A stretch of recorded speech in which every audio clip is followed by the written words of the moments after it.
और सत्ता में अब बात 75वें गणतंत्र दिवस की करते हैं, जिसमें आज कर्तव्य पथ से दुनिया ने बहुत कुछ नया देखा, बहुत कुछ पहली बार देखा और बहुत कुछ लंबे समय के बाद देखा। भारत के शौर्य, शक्ति और आधुनिक क्षमता का ऐसा संगम देखा जिससे दुश्मन का रक्तचाप बढ़ा और मित्रों को आनंद मिला। 75वें गणतंत्र दिवस पर राष्ट्रपति द्रौपदी मुर्मू ने आज कर्तव्य पथ पर झंडा फहराया। इस मौके पर फ्रांस के राष्ट्रपति इमैनुअल मैक्रों मुख्य अतिथि थे। राष्ट्रपति द्रौपदी मुर्मू पारंपरिक बग्घी में बैठकर राष्ट्रपति भवन से कर्तव्य पथ पर पहुंची। मुख्य अतिथि मैक्रों भी इस बग्घी में सवार थे। प्रधानमंत्री नरेंद्र मोदी ने कर्तव्य पथ पर उनका स्वागत किया, जिसके बाद राष्ट्रपति द्रौपदी मुर्मू ने झंडा फहराया। लेकिन इस कार्यक्रम के बीच उस पारंपरिक बग्घी ने दुनिया का ध्यान सबसे ज्यादा खींचा, जिस पर बैठकर 40 साल बाद कोई राष्ट्रपति कर्तव्य पथ पर गणतंत्र दिवस के समारोह में पहुंची। राष्ट्रपति द्रौपदी मुर्मू जिस बग्घी पर सवार हुई, उसकी कहानी बहुत दिलचस्प है। आज आपको जानकर ये बहुत हैरानी होगी कि भारत को ये बग्घी पाकिस्तान से टॉस जीतकर मिली थी।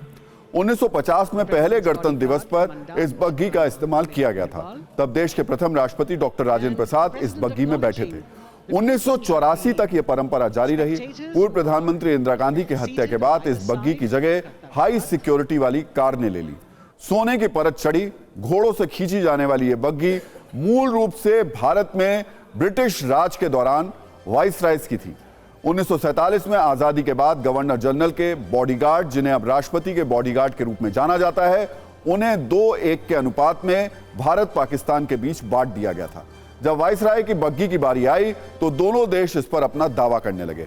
आखिरकार इसका फैसला टॉस से हुआ। राष्ट्रपति के बॉडीगार्ड रेजिमेंट के पहले commandant lieutenant colonel Thakur Govind Singh और पाकिस्तान सेना के साहबजादा याकूब खान के बीच बग्घी को लेकर टॉस हुआ।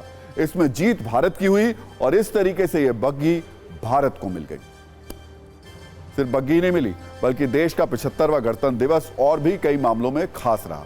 इस साल कर्तव्य पथ पर परेड और झांकियों में महिलाओं की भागीदारी ज्यादा दिखी। सुबह 10:30 बजे परेड शुरू हुई तो 100 महिलाओं ने शंख, नगाड़ा और अन्य पारंपरिक वाद्य यंत्र बजाकर इसका आगाज किया। यह गणतंत्र दिवस के इतिहास में पहली बार हुआ। इसके अलावा परेड में पहली बार तीनों सेनाओं की ओर से ऑल विमेन मार्चिंग कंटिजेंट जो शामिल है वो शामिल हुआ। इसमें तीनों सेनाओं की 60 महिलाएं शामिल हुई। बीएसएफ महिला ब्रास बैंड और सीमा सुरक्षा बल की महिला टुकड़ी भी परेड में पहली बार शामिल हुई। दिल्ली पुलिस के महिला दस्ते ने गणतंत्र दिवस परेड के इतिहास में पहली बार हिस्सा लिया। पहली बार आर्मी की मेडिकल सर्विसेज की महिला कंटिजेंट परेड में शामिल हुई। सेंट्रल आर्म्ड पुलिस फोर्स के अलग अलग महिला दस्ते परेड में शामिल हुए।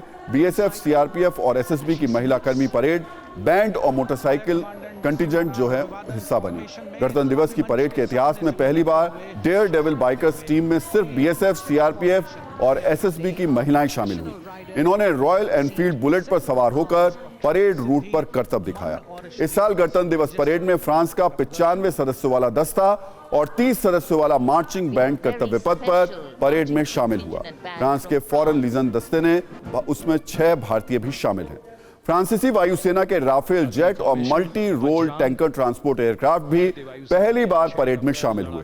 फ्लाई पास्ट के दौरान 6 राफेल जेट मरूत फॉर्मेशन में दिखाई दिए। इस बार कर्तव्य पथ पर अनंत सूत्र नाम से एक विशेष प्रदर्शनी का आयोजन किया गया।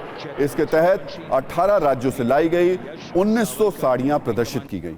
इन साड़ियों पर एक QR कोड लगाया गया था, जिसमें इनकी पूरी जानकारी दी गई थी। कर्तव्य पथ पर भारत के शौर्य, शक्ति और सामर्थ्य पर देश प्रेमियों के लिए हमने एक विशेष रील तैयार की है, जिसमें तो देखिए हम आपको रील दिखाते हैं। उससे पहले सत्ता में आज का टाइम खत्म हो गया, लेकिन अपने सभी न्यूज मित्रों से हमारी न्यूज रिक्वेस्ट है कि वो सत्ता की न्यूज रील्स को ज्यादा से ज्यादा शेयर करें और अपने सुझाव हमें व्हाट्सएप जरूर करें।